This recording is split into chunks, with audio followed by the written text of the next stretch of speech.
chapitre 4. Luc chapitre 4, le verset 31 au verset 37.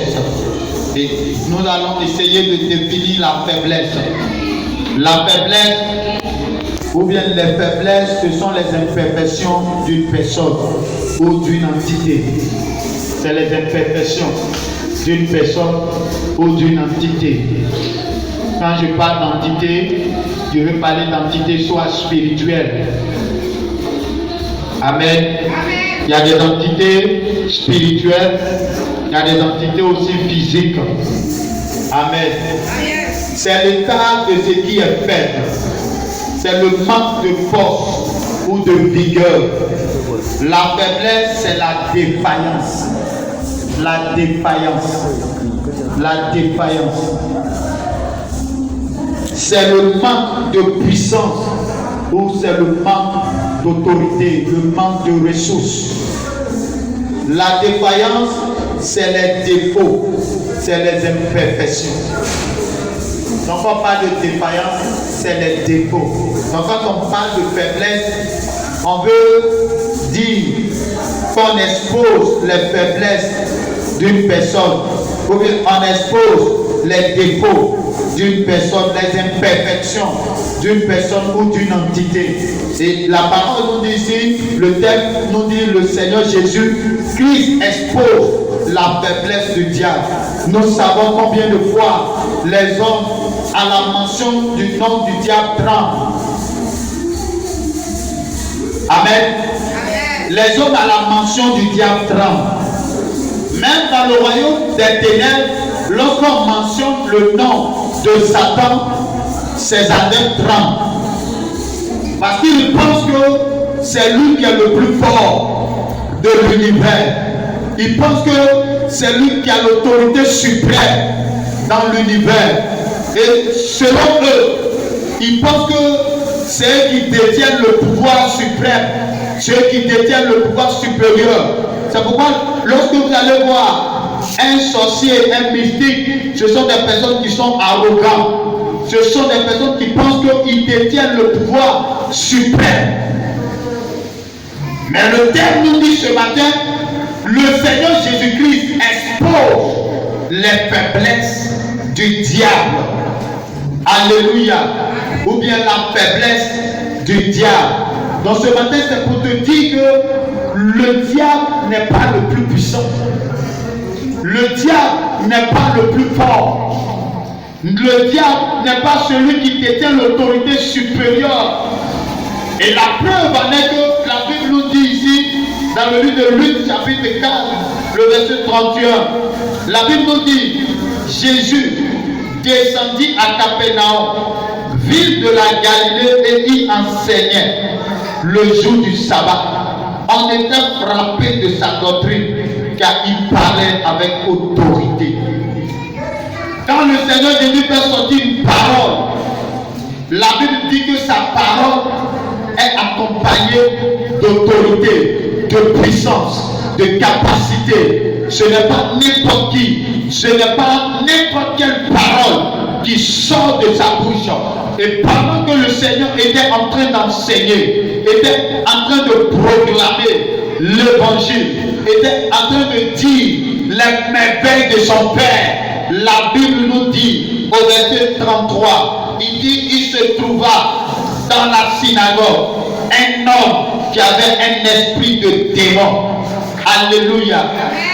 On sait que le maître des démons se nomme le diable, se nomme Satan, se nomme l'adversaire de Dieu. Il s'est déclaré lui-même adversaire de Dieu. Mais la Bible dit que quand il vient dans la présence de Dieu, lui-même là, il tremble.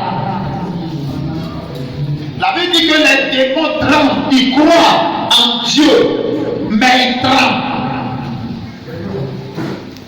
C'est pourquoi Satan n'a pas l'autorité suprême. Celui qui a l'autorité suprême était en train de parler, était en train d'enseigner, était en train de dire des oracles.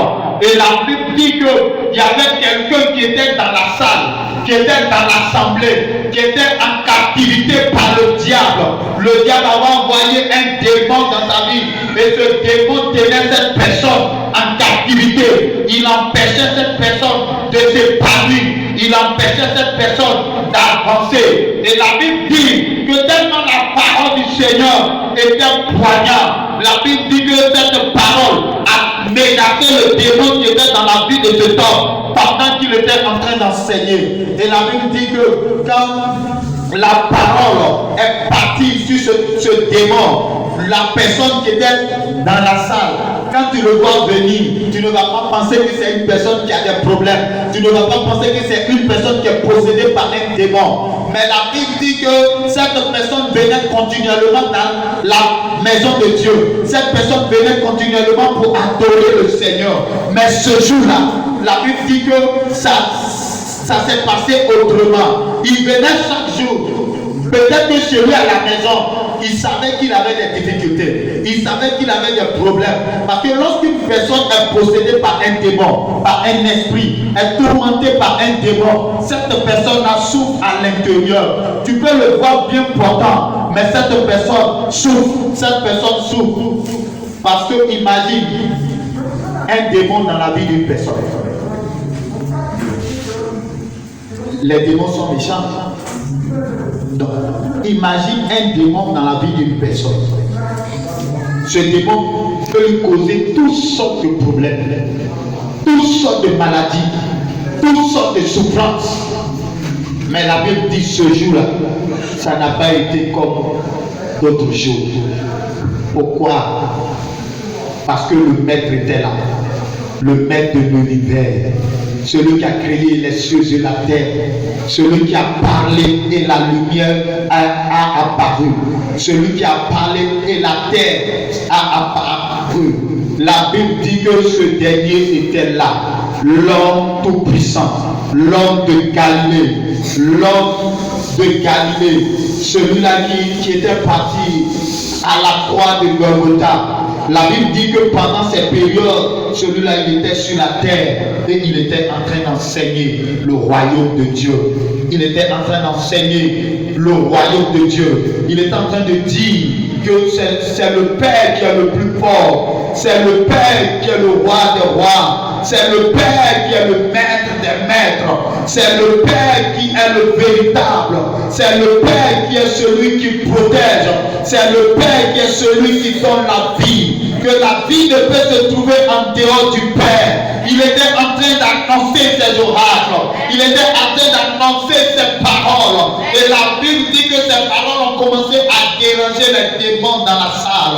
Au point où cet homme va commencer à crier, va commencer à se manifester pour dire Jésus, Jésus, pourquoi devez-nous déranger? Notre heure n'est pas encore arrivée. Notre heure n'est pas encore arrivée. Alléluia. Il dit, le verset 33, Qu'y a-t-il entre nous et toi, Jésus de Nazareth? Tu es venu pour nos pères. Je sais qui tu es, le Saint de Dieu. Donc lorsque le Saint de Dieu est là, les ténèbres n'ont pas la place d'être là. L'obscurité n'a pas la place d'être là. Les ténèbres doivent prendre la fuite. Et les ténèbres, lorsqu'ils veulent prendre la fuite, ils veulent se manifester un peu pour dire on sait qui tu es, on reconnaît que tu es notre maître. C'est toi qui nous as créés, c'est toi qui nous as créés. Mais en retour, on s'est rebellé contre toi. Mais toi, tu demeures saint, toi, tu demeures éternel.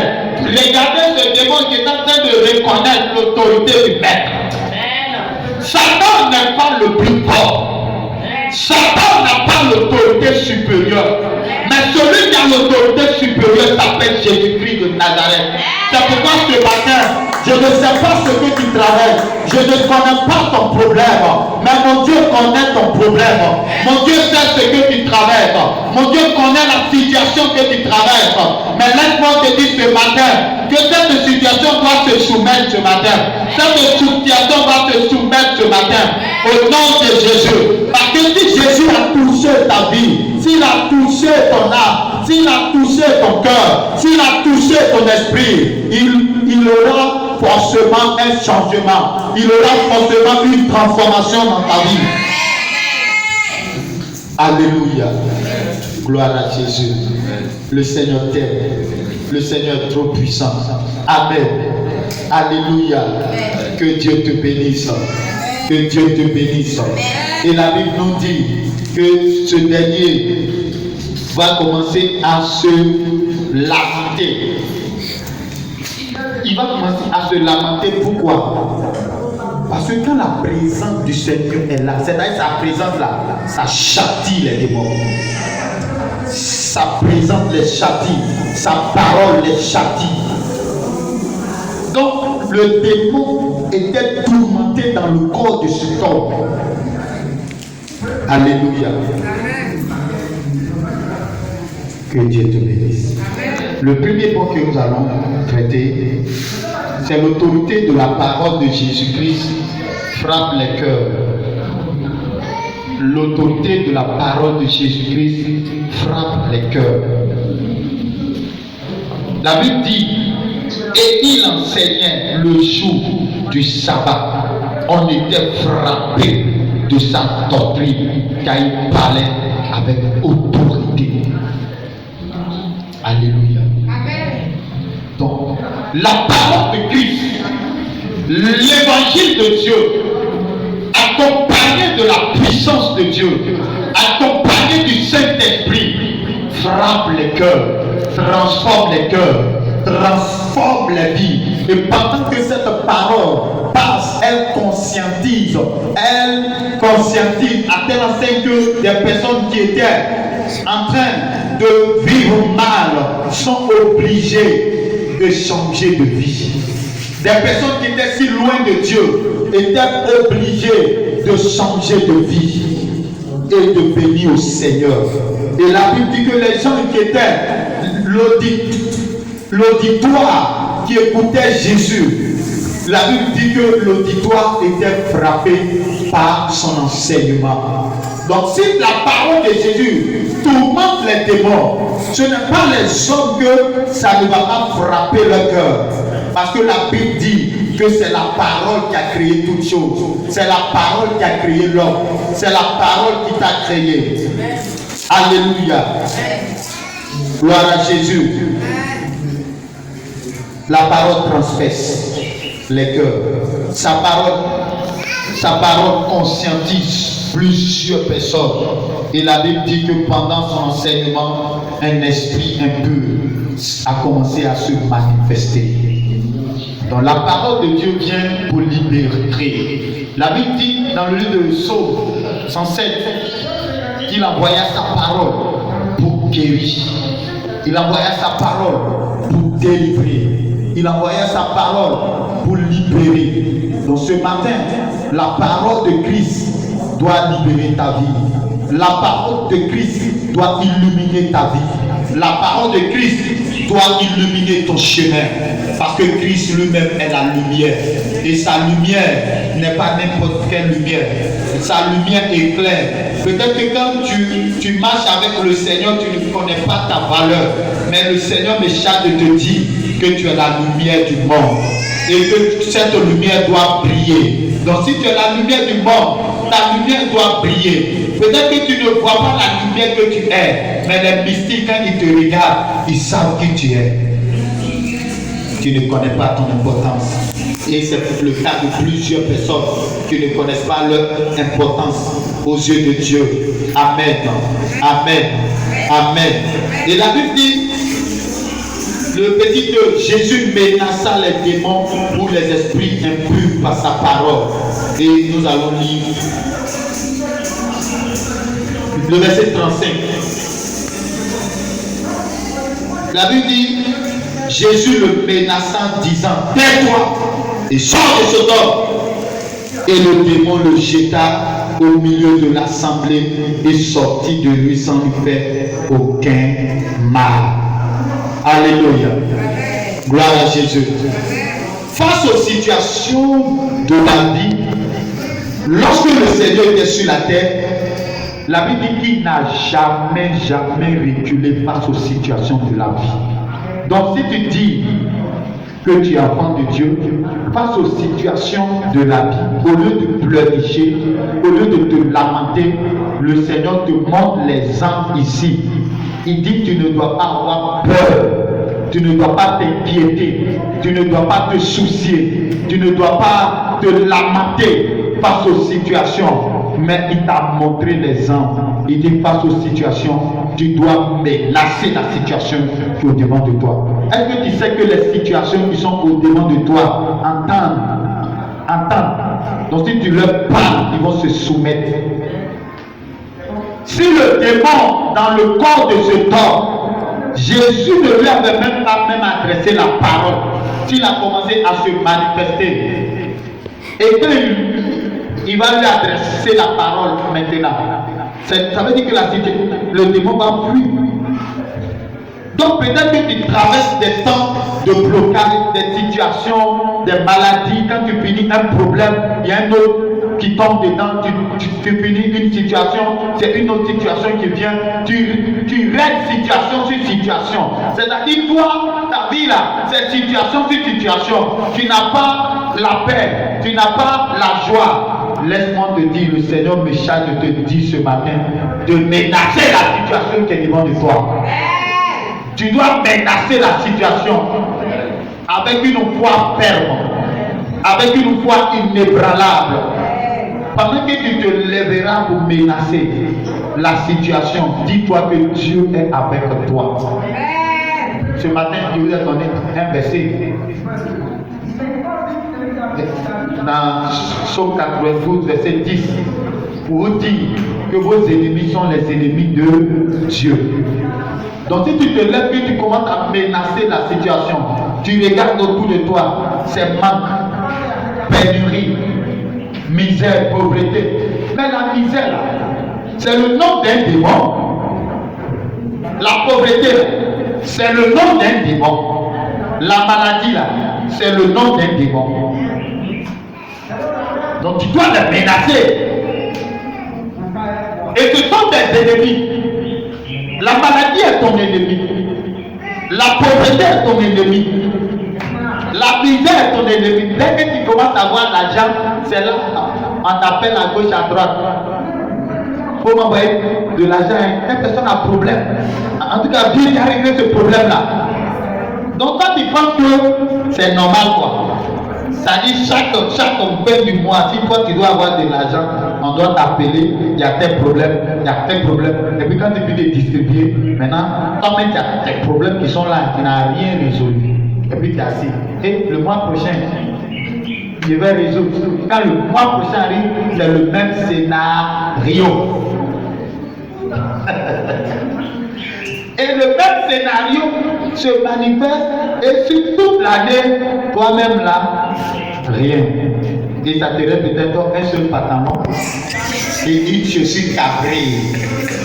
Et tout ton argent là, tu dispatches. En mathématiques financières, on dit dispatch. C'est-à-dire que tu donnes à gauche, à droite, tu dispatches tes finances.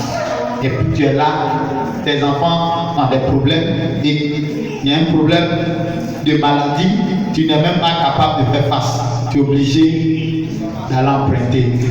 Tu es obligé d'appeler du secours à quelqu'un d'autre pour venir t'aider. Et ce que Dieu t'a donné là, tu as fait quoi de ça? Tu as dispatché. Non, c'est mon parent. Si je ne fais pas, il va mourir. D'accord? Ton parent là, lui chaque fin du mois il va tomber malade. Chaque fin du mois. On n'a pas dit de ne pas aider. Mais si chaque fin du mois lui doit tomber malade là, il faut comprendre que c'est un scénario des démons qui est en train de te piller, de te voler. Amen. Amen. Amen. Amen. Amen. Amen. Gloire à Jésus. Amen au Dieu là-bas. Est-ce que vous comprenez bien la parole? Oui. Voilà tout. Vous allez voir qu'il y a des personnes qui ont travaillé. Ils ont eu de l'argent. Ils n'ont rien réalisé. Et les mêmes à qui ils ont donné de l'argent, et ils ont pris pour se bâtir. Aujourd'hui, ils n'ont plus l'argent. Quand ils demandent de l'aide, ils ne leur viennent pas en aide. Et puis ils lui disent, quand tu avais l'argent là, tu n'as pas su gérer. Ils oublient que c'est à eux qui donnaient. Et moi, mon papa a connu ça. Donc c'est une bonne leçon. Mon papa a connu ça. La Bible dit, aime ton prochain comme est-ce qu'il a dit plus que toi-même? Il n'a pas dit plus que toi-même, hein? Il dit comme toi-même. Ça veut dire, quand le Seigneur te bénit, là, tu penses à toi d'abord. C'est-à-dire, si tu as enlevé, tu as dit tes offrandes pour Dieu, quand tu as bien enlevé pour Dieu, tu penses à toi d'abord, toi et ta famille, ta petite famille. Maintenant, si tu peux faire tes économies, tu mets un peu de côté pour faire économie. Et puis tu laisses divers. C'est dans divers là que tu prends pour aider les gens. Mais si toi tu prends tout, tu les aides, et puis tes enfants ont faim, ta femme a faim, Dieu va dire tu es un mauvais père, tu es une mauvaise mère. Parce que Dieu dit, si quelqu'un ne peut pas prendre soin de sa maison, il n'est pas dit qu'on lui donne un poste à l'église.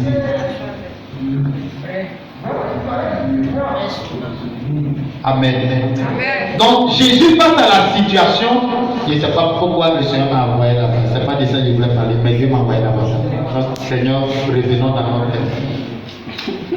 Donc face à la situation, tu dois menacer la situation, le problème qui te fatigue tant, la situation qui te contrôle tant.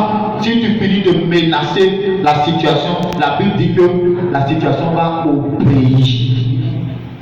C'est pourquoi Jésus te dit, si tu as la foi comme un grain de sénévé, si tu dis à cette montagne, déplace-toi, la montagne va se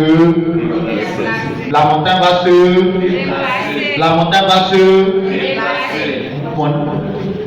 Voici ma question maintenant. Pourquoi, quand les situations sont là, tu ne te lèves pas pour menacer? Et puis chaque jour, ton numéro est dans nos portables. Hein? Comment c'est ça? Pourquoi chaque jour, vos numéros, oui? On peut dire que c'est parce qu'on n'a pas la foi. Voilà. C'est parce que tu n'as pas la foi. Donc tu dois avoir la foi. Donc ce matin, tiens la foi au nom de Jésus. Tu dois menacer. Donc avec une voix ferme. C'est quand la situation maintenant te dépasse. Que toi-même tu as prié jusqu'à ce que te dépasse là. Maintenant tu cherches secours. Papa, maman, vraiment hein, la situation là, ça me dépasse. Tu vois non? Hein? Et puis nous maintenant on envoie tout notre appui. C'est ça. Quand la situation te dépasse, maintenant tu cherches une onction supérieure pour venir t'aider. Amen. Gloire à Jésus. Gloire à Jésus. Donc Jésus face aux situations n'était jamais découragé. La Bible dit que les gens cherchaient à faire des choses. D'autres même à un moment voulaient même chasser Jésus de leur synagogue. Mais la Bible dit qu'il menaçait toujours les situations. Et chaque fois, partout où il passait, il avait des résultats. C'est quel enfant de Dieu qui n'a pas de résultats? Cette année-là, ayez des résultats. Si tu es élève, tu dois avoir un résultat. Tu es pensionnaire, tu dois avoir un résultat.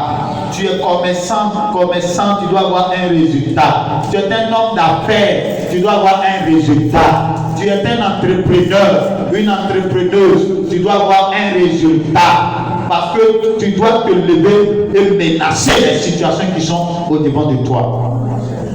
Et la Bible dit, lorsque le Seigneur a menacé cet esprit de ne pas faire du mal à cet homme, il avait dit qu'il a fait quoi? Il est sorti de sa vie sans lui faire aucun mal.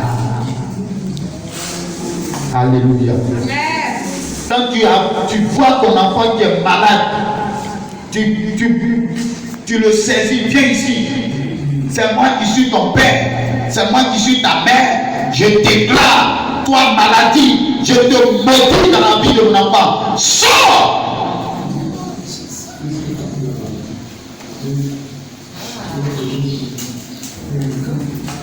Et puis toi qui es là qui tremble, l'hôpital est où? Tu dois dire, Seigneur, dimanche là, je suis allé donner ma dîme. Ah, il y a d'autres qui donnent pas leur dîme, qui bouffent même la dîme. On dit le noyau. Si tu as bouffé le noyau est fait pour s'aimer. Et quand tu sèmes le noyau, c'est comme ça va te donner quoi? Des quoi? Des plantes.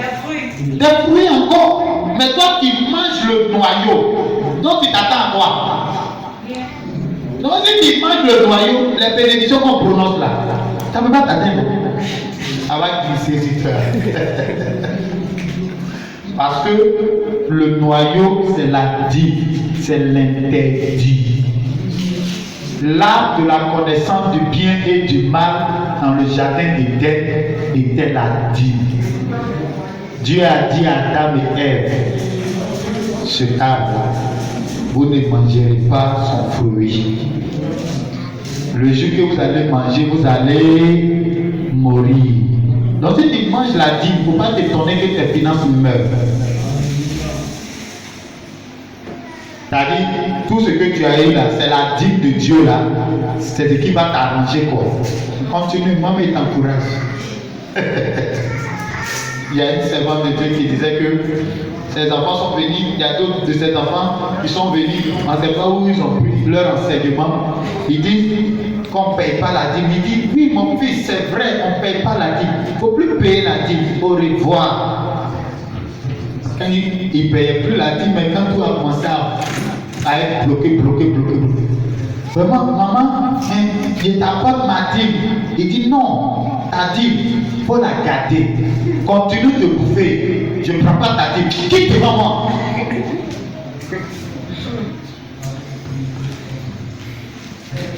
Satan les a enseignés. Et pour Dieu qui l'a enseigné là, ils ont mis de côté et ils ont pris pour Satan. Tu vois, non? Donc la dîme là, quand il y a bouffé là, les portes seront bloquées. Donc, il ne faut pas t'étonner que les portes vont être bloquées. Donc dîme là, même si tu as 1000 francs, tu enlèves 100 francs, tu as 10 000, tu enlèves 200, tu as 5 000, tu enlèves 500. Dimanche, tu viens donner. Il ne faut pas avoir honte de donner 500. Moi, quand il donnait 10 au début, là, il a donné 500. Un jour, j'ai appelé mon père. J'ai dit, le vieux, il t'a apporté une petite dîme. Il dit, ferme ta bouche, il t'a dit, dis mes petits. Il n'y a pas de petite dîme. C'est l'obéissance, Dieu regarde. Alléluia. Que Dieu te bénisse. Que la grâce de Dieu soit avec toi. Donc, face à chaque situation, menace la situation et la situation va prendre fin, elle va cesser. Notre Seigneur sur la terre marchait avec assurance et parlait avec assurance aux situations de la vie. Donc, toi, en tant que son représentant, en tant que son ambassadeur, tu dois parler aux situations. Tu dois te dire, parce que le Seigneur t'a dit, je t'ai donné le pouvoir de marcher sur les serpents et les scorpions. C'est sur toute la puissance de l'ennemi. Donc si Dieu te donne le pouvoir de marcher sur la sorcellerie, sur les œuvres des ténèbres, sur les démons, et il te dit même sur Satan, on dit sur toute la puissance de l'ennemi. L'ennemi là c'est Satan.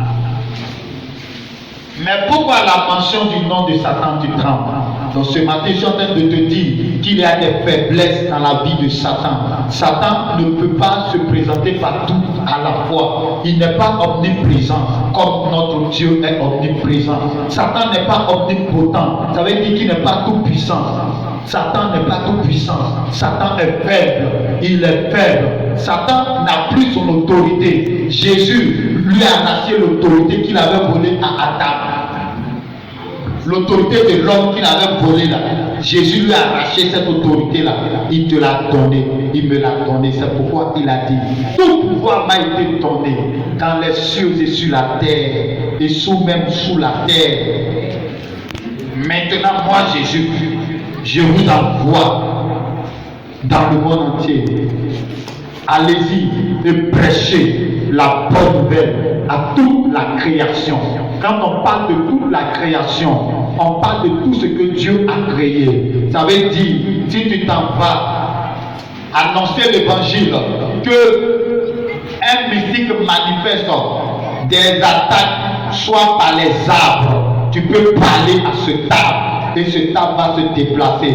Est-ce que tu sais qu'il y a des arbres que les gens adorent?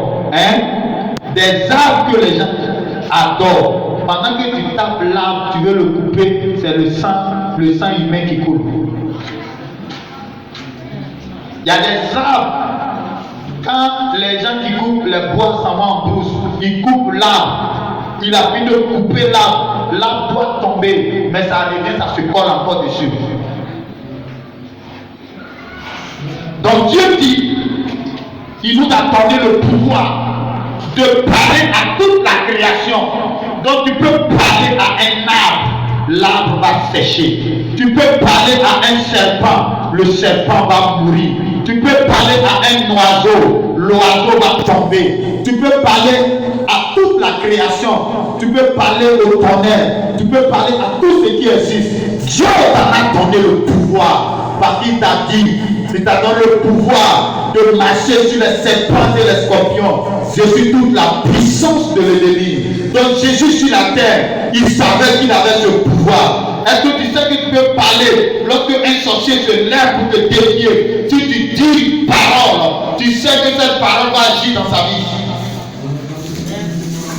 Il y a quelqu'un qui m'a appelé un jour qui m'a menacé. Quand moi aussi j'ai relâché, vous savez ce qui s'est passé? Hôpital direct. Ils l'ont hospitalisé. On ne me tente pas. On ne me défie pas. Parce que j'ai le pouvoir. Parce que Dieu m'a dit qu'il m'a donné le pouvoir. Et ce matin, ce pouvoir aussi t'a été donné. C'est pourquoi tu dois changer les situations qui sont autour de toi. Tu ne dois pas avoir peur. Tu ne dois pas être inquiet. Jésus pouvait dire, hé, cet homme-là, pourquoi il se manifeste comme ça? Mais la Bible dit, quand il a commencé à se manifester, il a dit, il est venu comme ça, il dit, tais-toi, sors de cet homme. Et puis ne lui fais pas de mal, elle sort. Mais toi, tu es là, tu trembles. Tu n'as pas l'argent, tu pleures. Tu es malade, tu pleures. Tes enfants sont malades, tu pleures. Même pas une petite vie de prière. C'est pas bon. L'autorité de Jésus. Jésus t'a donné l'autorité. La Bible dit, il appela ses disciples et il leur donna le pouvoir. Ce matin, Jésus t'a donné le pouvoir, l'autorité, la capacité de dominer les situations. Est-ce que Jésus t'a donné le pouvoir? Quand j'étais encore faux chrétien, c'était mon premier jour d'aller à l'église. Et qui suis rentré? Ce frère aujourd'hui, il est un homme, il est devenu un homme de Dieu. Il est devenu pasteur. On était tous des élèves. Mais eux là, fait de Dieu, là, ils ont commencé avant nous. Donc, il est en train de dire que tu as le pouvoir. Tu te dis à la maladie va se taire. Et puis ce jour-là, le lendemain, on est parti au champ. Il y a un mal de ventre qui est venu bizarre. Hier, dans la parole, ils ont dit que j'ai le pouvoir.